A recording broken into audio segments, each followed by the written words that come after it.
ಗೌರ್ ನಾಯ್ಡು ಅನ್ನುವಂಥ ಪಾತ್ರ. ಇದನ್ನು ಶಿವರಾಜ್ ಕುಮಾರ್ ಅವರು ಮಾಡಿರುವಂಥದ್ದು. ಈ ಪಾತ್ರಕ್ಕೆ ಸಂಬಂಧಪಟ್ಟಂಗೆ ಇನ್ನಷ್ಟು ಇಂಟ್ರೆಸ್ಟಿಂಗ್ ವಿಚಾರ ಹೊರಗೆ ಬಂದಿದ್ದೇನಂತಂದರೆ, ಶಿವಣ್ಣನ ಪಾತ್ರ, ಅದರ ಎಂಟ್ರಿ, ಹಾಗೆಯೇ ಲುಕ್ ಆ್ಯಂಡ್ ಫೀಲ್ ಎರಡೂ ತುಂಬ ಇಂಟ್ರೆಸ್ಟಿಂಗ್ ಅನಿಸುತ್ತೆ. ಒಂದು ಅಖಾಡದಲ್ಲಿ ಎಂಟ್ರಿ ಆಗುವಂಥದ್ದು. ಸೊ ಒಂದು ಡೈಲಾಗ್ ಇದೆ ಇಲ್ಲಿ, ಏನಪ್ಪ ಅಂದರೆ, ಆಟ ಗೆಲ್ಲುವುದಲ್ಲ, ಬದುಕನ್ನು ಗೆಲ್ಲುವುದು ಮುಖ್ಯ ಅನ್ನುವ ಅರ್ಥದಲ್ಲಿ ಈ ಒಂದು ಡೈಲಾಗ್ ಇರುವಂಥದ್ದು. ಇದನ್ನು ಯಾಕೆ ಯಾರಿಗೆ ಹೇಳಿದರು ಅನ್ನೋಂಥದ್ದು ಟ್ರೈಲರ್ ನೋಡಿದಾಗ ನಿಮಗೆ ಗೊತ್ತಾಗುತ್ತೆ. ಸೊ ಇಲ್ಲಿ ಗೌರ್ ನಾಯ್ಡು ಎಷ್ಟು ಪ್ರಮುಖವಾದ ಪಾತ್ರ ಅಂಥೇಳಿ ನಿಮಗೆ ಗೊತ್ತಾಗುತ್ತೆ. ಸಿನಿಮಾದ ಇನ್ನೊಂದಿಷ್ಟು ವಿಚಾರ ಅಂತಂದರೆ, ಪೆದ್ದಿ ಪಾತ್ರಧಾರಿ ರಾಮ್ ಚರಣ್ ತೇಜ ಅವರು.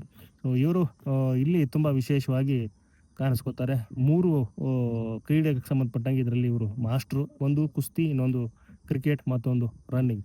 ಸೊ ಊರಿನ ಅಥವಾ ಹಳ್ಳಿಯ ಯುವಕರಿಗೆ ಪೆದ್ದಿ ಪಾತ್ರಧಾರಿ ರಾಮ್ ಚರಣ್ ತುಂಬ ಸ್ಫೂರ್ತಿ ನೀಡುವಂಥದ್ದು. ಸೊ ಬೇರೆದವರು ಕೂಡ ಇದೊಂದು ಪಾತ್ರ ಸ್ಫೂರ್ತಿ ನೀಡುತ್ತೆ ಅಂತ ಅನ್ಸೋಕ್ಕೆ ಶುರು ಆಗುತ್ತೆ ನಮ್ಗೆ. ಆ ಥರದ ಒಂದು ರಿಯಲಿಸ್ಟಿಕ್ ಪಾತ್ರ ಅನಿಸುತ್ತೆ. ಸೊ ಹಳ್ಳಿಗಳಲ್ಲಿ ಸಾಮಾನ್ಯವಾಗಿ ಈ ಥರದ ಆ್ಯಕ್ಟಿವ್ ಇರುವಂಥ ಯುವಕರು ಇತರರಿಗೂ ಸ್ಫೂರ್ತಿ ಆಗ್ತಾರೆ. ಇಲ್ಲಿ ಪೆದ್ದಿ ಯಾರು ಅಂತ ಹೇಳುವಂಥ ಪರಿಚಯ ಅಥವಾ ಪೆದ್ದಿ ಪಾತ್ರಕ್ಕೆ ಸಂಬಂಧಪಟ್ಟಂಗೆ ಇಲ್ಲಿ ಯುವಕರು ಹೇಳುವಂಥದ್ದು ಏನಂತಂದರೆ, ನನಗೆ ಕುಸ್ತಿ ಅಂದರೆ ಪೆದ್ದಿದ್ದು ಇಷ್ಟ, ಹಾಗೆಯೇ ಕ್ರಿಕೆಟ್ ಅಂದರೆ ಪೆದ್ದಿ ಇಷ್ಟ, ರನ್ನಿಂಗ್ ಅಂದರೆ ಪೆದ್ದಿ ಇಷ್ಟ ಅಂತ. ಅಂದರೆ ಆ ಥರದ ಒಂದು ಛಾಪನ್ನು ಮೂಡಿಸಿರುವಂಥ ಪಾತ್ರ ಇದು. ಸೊ ಆ ಥರದ ಈ ಒಂದು ಸಿನಿಮಾ ಜೂನ್ 4ನೇ ತಾರೀಕು ರಿಲೀಸ್ ಆಗ್ತಾ ಇದೆ. ಸೊ ಸದ್ಯಕ್ಕೆ ಟ್ರೈಲರ್ ರಿಲೀಸ್ ಆಗಿದೆ. ಟ್ರೈಲರ್ ಮುಂಬೈಯಲ್ಲಿ ರಿಲೀಸ್ ಆಗಿರುವಂಥದ್ದು ಒಂದು ದೊಡ್ಡ ಇವೆಂಟು. ಸೊ ಆ ಇವೆಂಟಲ್ಲಿ ಈ ಒಂದು ಟ್ರೈಲರ್ ರಿಲೀಸ್ ಆಗಿರುವಂಥದ್ದು. ಇಲ್ಲಿ ಇನ್ನೊಂದು ವಿಶೇಷ ಆಕರ್ಷಣೆ ಅಂತಂದರೆ, ಪೈಲ್ವಾನ್ ಗರಡಿ ಪೈಲ್ವಾನ್ರೇ ಈ ಒಂದು ಇವೆಂಟಿಗೆ ಬಂದಿರುವಂಥದ್ದು. ಅದು ತುಂಬ ಪ್ರಮುಖ ಆಕರ್ಷಣೆ ಅನ್ನಿಸ್ತು.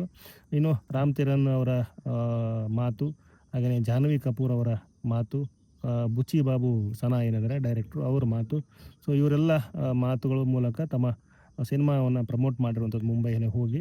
ಸೊ ಈ ಚಿತ್ರ ಬಹುಭಾಷೆಯಲ್ಲಿ ಬರ್ತಿದೆ. ತೆಲುಗು ಪ್ರಮುಖ ಚಿತ್ರ, ಹಾಗೆಯೇ ಕನ್ನಡ, ತಮಿಳ್, ಮಲಯಾಳಂ, ಹಿಂದಿ, ಹೀಗೆ ಬೇರೆ ಬೇರೆ ಭಾಷೆಯಲ್ಲೂ ಕೂಡ ಈ ಒಂದು ಚಿತ್ರ ಬರ್ತಿದೆ. ಸೊ ಕನ್ನಡದ ಟ್ರೈಲರ್ ತುಂಬ ಚೆನ್ನಾಗಿದೆ. ಶಿವರಾಜ್ ಕುಮಾರ್ ಅವರು ತಮ್ಮ ಪಾತ್ರಕ್ಕೆ ಇಲ್ಲಿ ಡಬ್ಬಿಂಗ್ ಮಾಡಿರುವಂಥದ್ದು ಕನ್ನಡದಲ್ಲಿ. ಸೊ ಅದು ನಿಮಗೆ ಗೊತ್ತಾಗುತ್ತೆ ಟ್ರೈಲರ್ ನೋಡಿದಾಗ.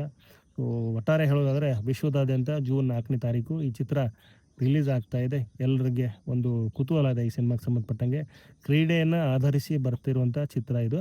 ಸೊ ಬುಚ್ಚಿ ಬಾಬು ಸನಾ ಇಲ್ಲಿ ಯಾವ ಥರ ಎಮೋಷ್ನಲ್ ಕಂಟೆಂಟ್ ಇಟ್ಟಿದ್ದಾರೆ, ಹಾಗೆಯೇ ಎಮೋಷ್ನಲಿ ಈ ಒಂದು ಚಿತ್ರ ಎಷ್ಟು ಕನೆಕ್ಟ್ ಆಗುತ್ತೆ, ಕ್ರೀಡೆಯಿಂದ ಎಷ್ಟು ಸ್ಫೂರ್ತಿ ಆಗುತ್ತೆ, ಒಂದು ಸಮುದಾಯ ತನ್ನ ಸಮುದಾಯಕ್ಕೋಸ್ಕರ ಹೋರಾಡುವಂಥ ಪೆದ್ದಿಯ ಕಷ್ಟಗಳು, ನಷ್ಟಗಳು, ಹಾಗೆಯೇ ಪ್ರೀತಿ, ಪ್ರೇಮ, ಈ ಎಲ್ಲ ವಿಚಾರಗಳು ಈ ಒಂದು ಚಿತ್ರದಲ್ಲಿ ಇರುವಂಥದ್ದು. ಸದ್ಯಕ್ಕೆ ಅದರ ಝಲಕ್ ನಮಗೆ ಟ್ರೈಲರಲ್ಲಿ ಸಿಕ್ಕಿರೋದು ಅಂತ ಹೇಳ್ತಾ ನನ್ನ ಈ ಒಂದು ವಿಡಿಯೋನ ಎಂಡ್ ಮಾಡ್ತಿದ್ದೀನಿ. ನಮಸ್ಕಾರ.